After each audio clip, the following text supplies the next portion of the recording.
दोनों capacitor total ख़राब थे। इसमें पावर सप्लाई इसकी डैमेज थी। तो देखिए इसमें जनरल का लोकल कैपेसिटर लगा हुआ था 15063, ये फूल चुका है, जबकि कंडेंसर ओरिजिनल कैपेसिटर कभी फूलता नहीं है।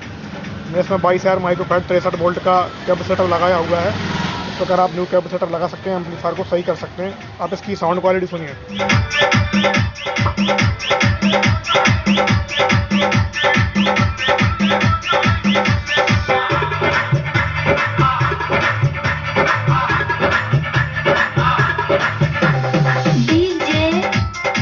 काली कैपेसिटर का फॉल्ट था और इसमें आगे भारी नुकसान हो सकता था, ट्रांजिस्टर सारे जल सकते थे।